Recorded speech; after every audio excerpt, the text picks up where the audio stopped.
Okay, let's deal with the name Steiner, shall we? Straight. Store. Stick. Stubble. Stench. Steep.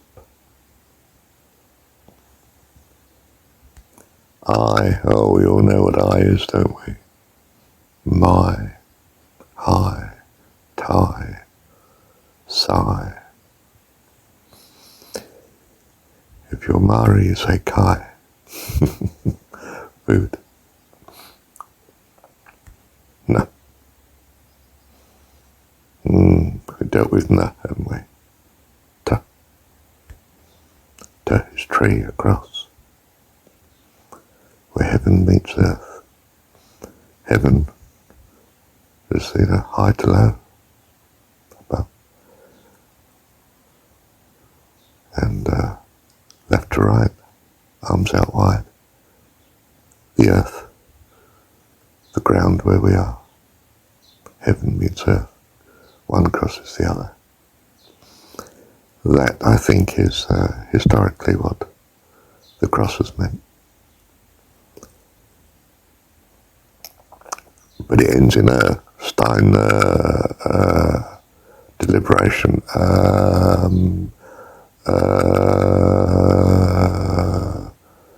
Reverberation, isn't it? Pause. We're almost waiting for the thoughts to come, aren't we? Steiner. Rudolph. Oh, definitely red. Rudolph the Red-Nosed Reindeer.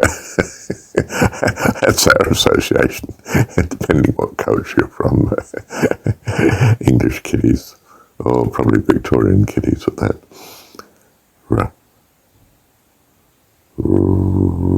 Which is, again, deliberation, isn't it? In fact, it's what the dog does when he's trying to work out.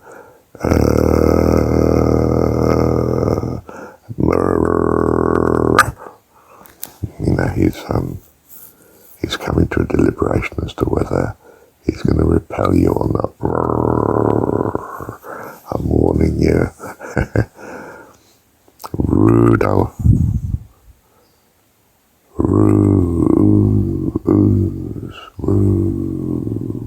Just keeps coming, keeps its whole fully of something, thought. Rude. Rude is, of course, sort of, well, an unacceptable thought, isn't it? It's rude. It's an offence to society. It's oozing rude. It's red for danger, and it's oozing up. It's rude. Rude. Old.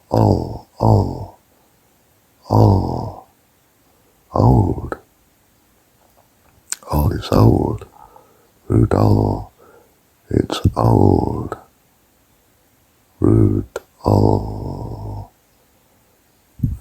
Free.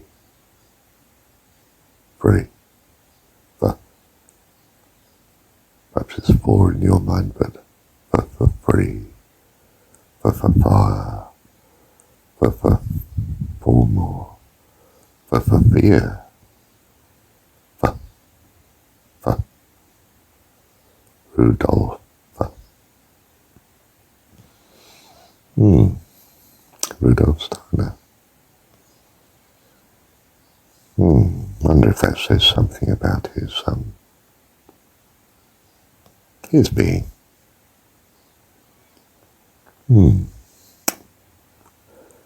I guess so.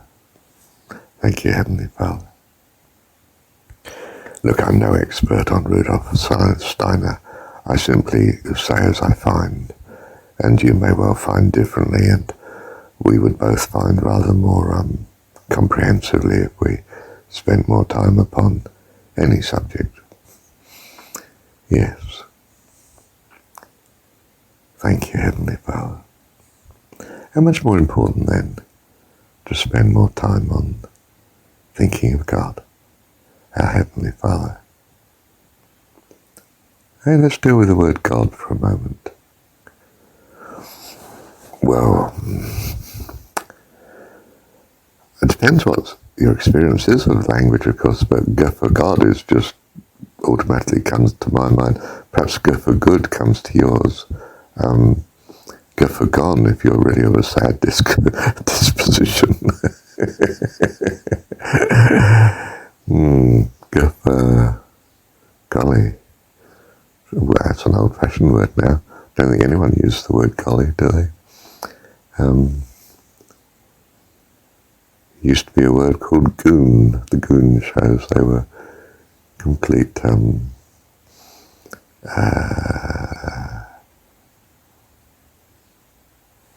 what's the word? Humorous individuals. The goon show. Go for God. Oh. It's one of those short vowels again, isn't it? Oh.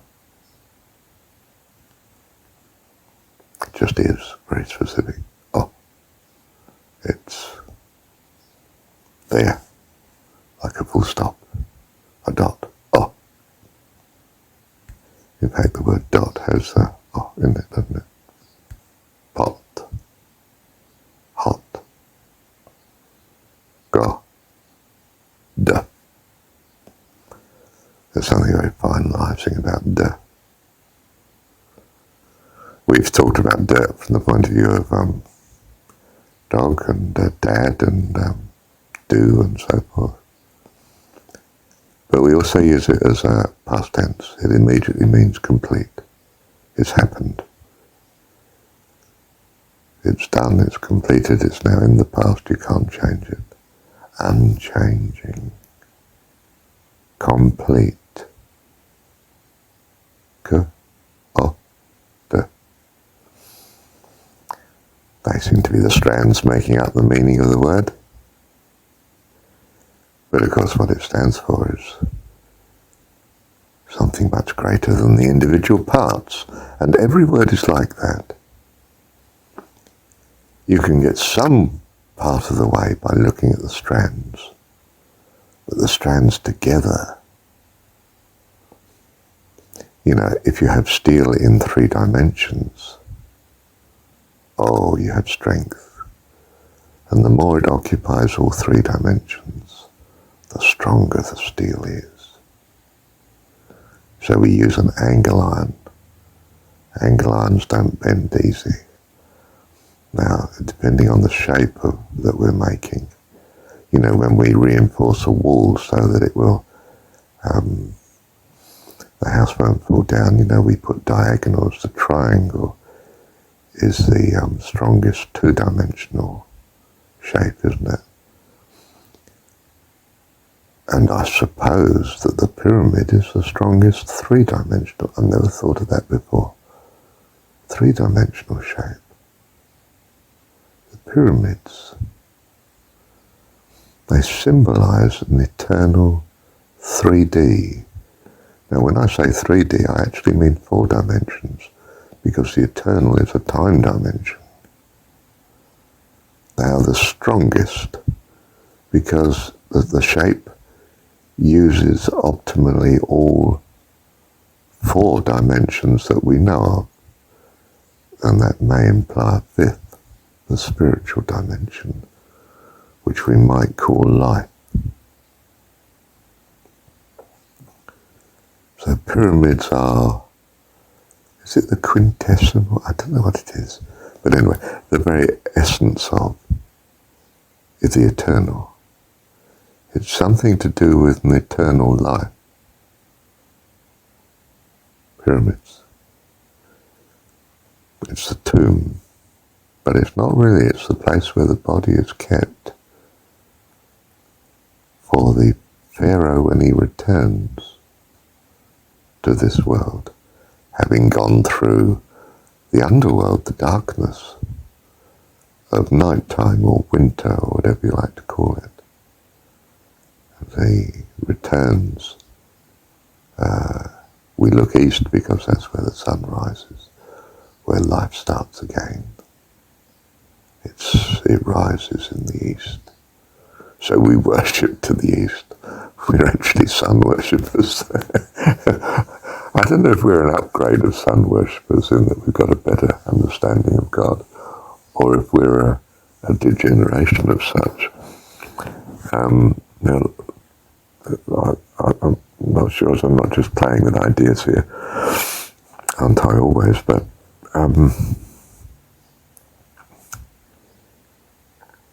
the sun is quite simply the source of our energy. Energy is so needed for life to achieve change. Energy is change. This extraordinary thing about motion is that it transfers from one time period to the next, and we call this kinetic energy. And even potential energy is something that's still there, potentially to use in the future.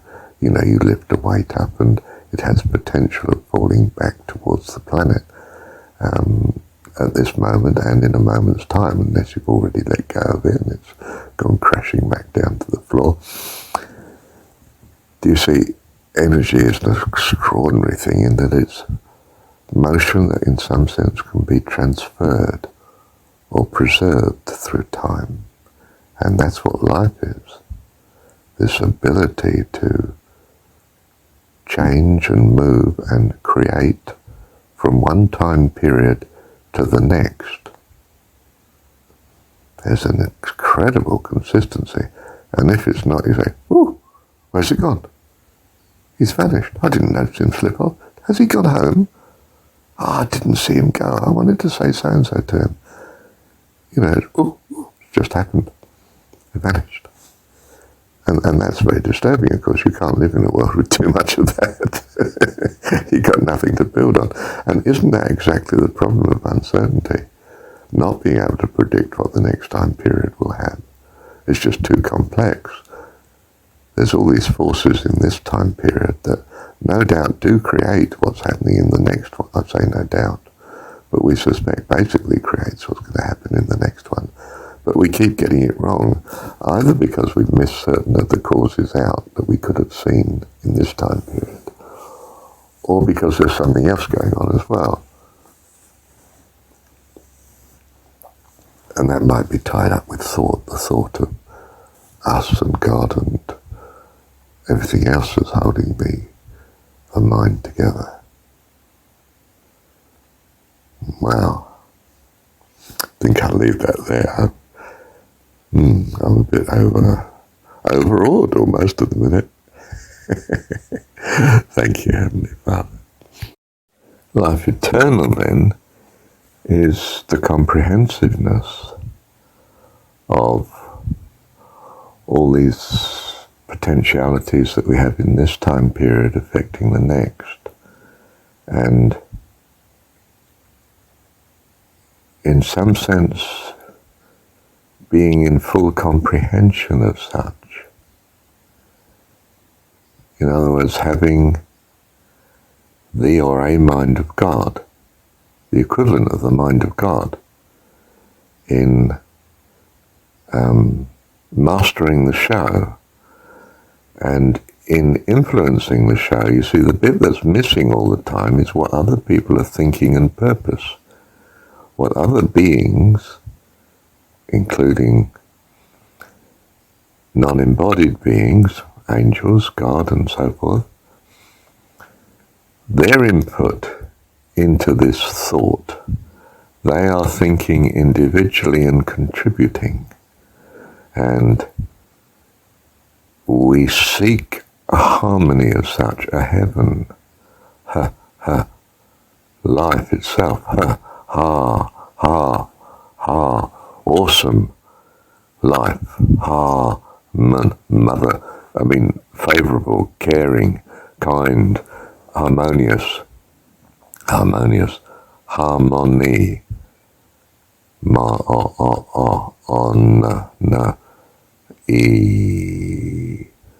close, firm foundation, feet, seat, harmony.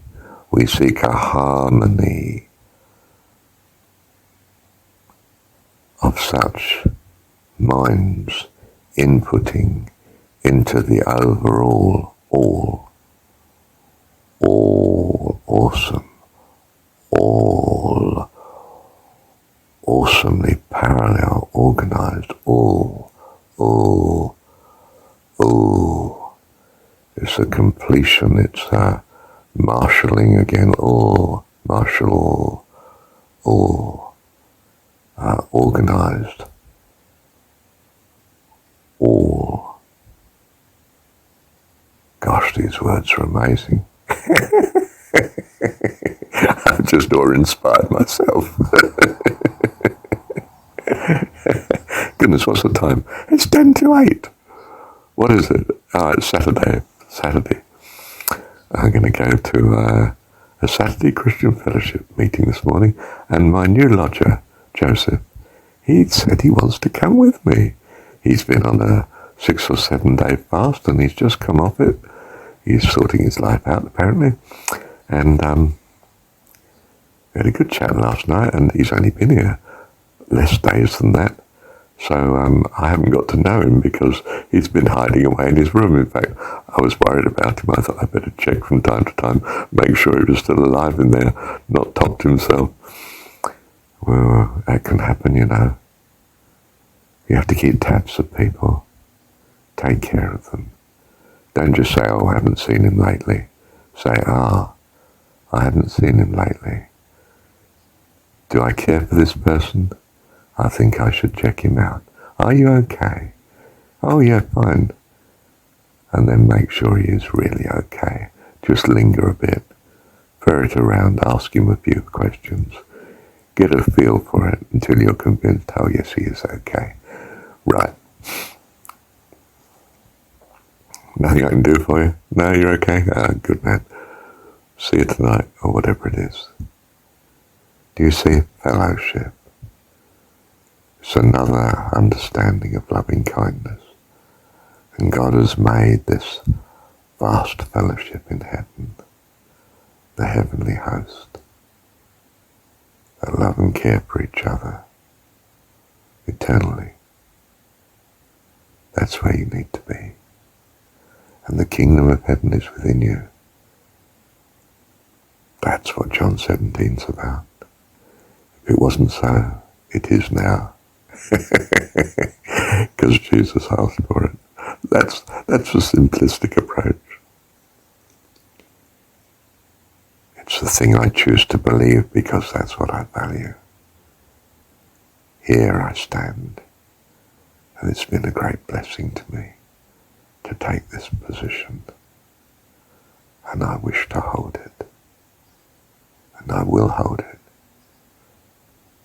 with all I am. In fact, that is what I am. I am what I believe, and so are you.